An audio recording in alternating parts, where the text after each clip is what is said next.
The Paperboy: Story and Paintings by Dave Pilkey.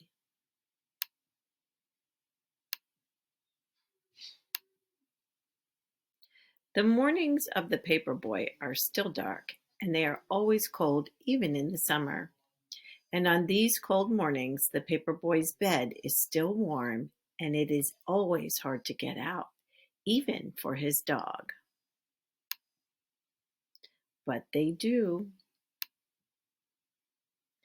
And softly they step down the quiet hall past the door where the Paperboy's father and mother are sleeping, past the door where his sister is asleep, and down to the kitchen where they eat from their bowls.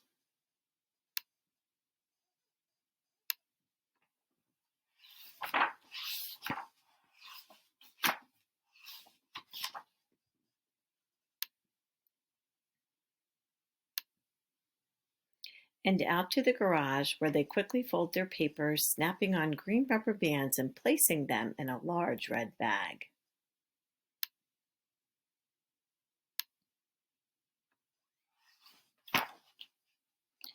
It's hard to ride a bike when you're loaded down with newspapers, but the Paperboy has learned how to do this, and he is good at it. The Paperboy knows his route by heart, so he doesn't ever think about which house to pedal to. Instead, he is thinking about other things, big things and small things, and sometimes he is thinking about nothing at all.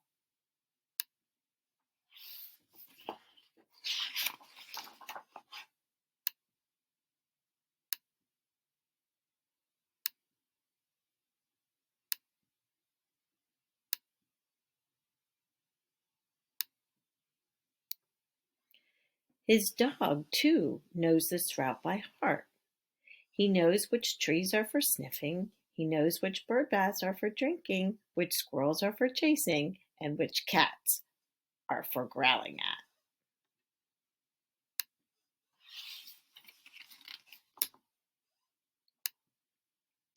All the world is asleep except for the Paperboy and his dog, and this is the time when they are the happiest.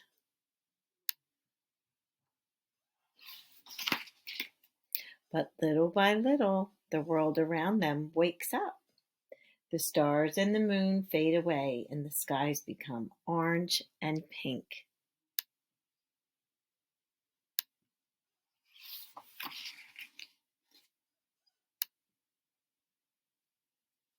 And when the Paperboy has delivered his last newspaper, he and his dog race home, and his empty red bag flaps behind him in the cold morning air.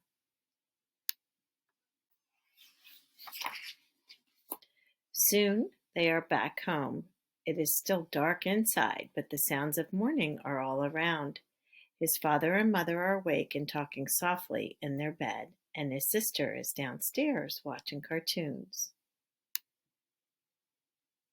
And back inside his own room, the Paperboy pulls down his shade and crawls back into his bed, which is still warm.